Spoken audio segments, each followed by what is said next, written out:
Hello কাছের মানুষজন, brand new ভিডিওতে আপনাদের সকলকে সুস্বাগতম। আমি জাহিদ রনি আজকে আবার চলে আসলাম নতুন একটা ব্লগ ভিডিও নিয়ে। সুতরাং দেরি ঢেরি না কইরা মোবাইলটা হাতে নিয়ে চোখটা বিন্দায় ভিডিওটা দেখতে থাকুন। আর আজকের ভিডিওটা অনেকটা ইন্টারেস্টিং হইতে চলেছে আপনাদের জন্য। আজকে আমি ইনসান কাকা দুইজন মিলা বাড়ি থেকে বের হয়ে পড়লাম ইনসান কাকার টিভিটা ঠিক করার জন্য। যেহেতু ইনসান কাকা ওয়ালটন টিভি ব্যবহার করে, তাই আজকে আমরা যাবো জামালপুরের আজাদ ডাক্তারের মোড় থেকে একটু সম্মুখে। আর ওইখানেই হইল জামালপুরের ওয়ালটনের সার্ভিস সেন্টার। আমরা ব্রিজ পার থেকে রিক্সা নিয়ে রওনা দিলাম সার্ভিস সেন্টারের উদ্দেশ্যে। আর বেশ কয়েকদিন ধরে ইনসান কাকার মনটা ভীষণ খারাপ, টেলিভিশনটা নষ্ট হয়ে গেছে আর তার সময় কাটতে চায় না বাসায়। তাই আমাকে বলল, ভাতিজা চল আজকে আমরা দুইজনে মিল্লা যায় টেলিভিশনটারে ওয়ালটন সার্ভিস সেন্টার থেকে ঠিক করে নিয়ে আসি।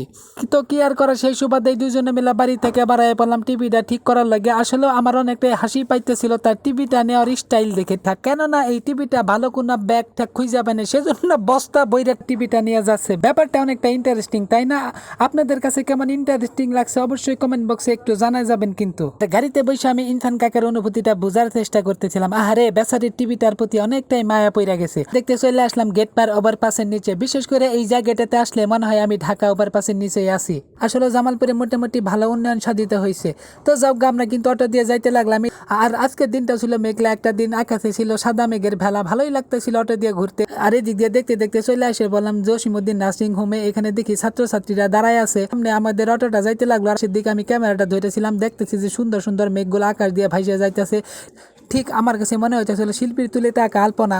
আর এদিক দিয়ে দেখতে দেখতে চলে আসলাম ওয়ালটন সার্ভিস সেন্টারের সম্মুখে আইসা সেরা অটোটা থামাই দিল। থামাই সেরা আমি নামলাম। ইনসান কাকা আবার কি করলো, এই ভাড়াটা দিয়ে সেরা সে আস্তে আস্তে হাঁটি হাঁটি পাপ্পা করে যাইতে লাগলো ওয়ালটন সার্ভিস সেন্টারের উপরে। আমি তার পিছে পিছে যাইতে লাগলাম। তো আমরা আসছিলাম ওয়ালটনের কাস্টমার সার্ভিসে।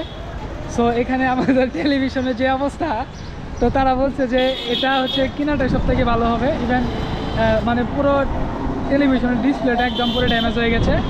আর তারা বলছে যে এটা ঠিক করতে মিনিমাম 12,000 টাকা লাগবে। তো এই টেলিভিশনটা ঠিক করতে যদি 12,000 টাকা লাগে, তো আমি মনে করবো যে না, একটা নতুন টেলিভিশন কেনাটা সব থেকে ভালো হবে। এই যে আমাদের টেলিভিশন, আমরা এখন যাচ্ছি শহীদ সড়ক। তো যেহেতু আমাদের ইচ্ছা ছিল যে এটা ওয়ালটনের সার্ভিস সেন্টার, আমরা এটাকে রিপেয়ার করব। ইভেন আমাদের হলো না। আসলে কোম্পানিতে এটা যেরকম বাজেট চাইছে, তার থেকে আমি মনে করি যে নতুন একটা কিনাই ভালো। কিন্তু ইনসান কাকা বলতেছে যদি 10,000 টাকাও লাগে তারপরে সে ঠিক করবে, তাই না? কারণ একটা অনেক কঠিন একটা টিভি।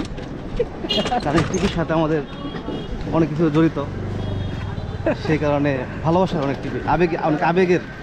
সেই কারণে ঠিক করতে হবে। আর যদি ঠিক নাও করতে পারি রেখে দিব, টিভিটা রেখে দিব। ওইটা ঠিক না করতে পারলে ঘরে রেখে দিবে সে, মানে শোপিস হিসেবে ব্যবহার করবে টেলিভিশনটা।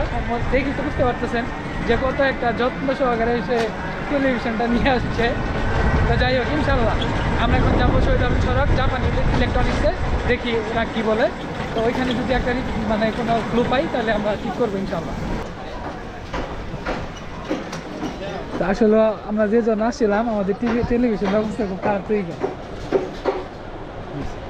টিভি করতে হবে, ঠিক হবো না ভাই, ঠিক হবে না। যে ডিসপ্লের দাম এর চেয়ে নতুন কিনাই ভালো আর। এই ডিসপ্লেটার দাম কত? 8,000 টাকা উপর। 8,000 টাকা ডিসপ্লের দাম। 7,000 টাকা, 7,500 টাকা নতুন দরকার নেই। এর চেয়ে নতুন কিনাই ভালো।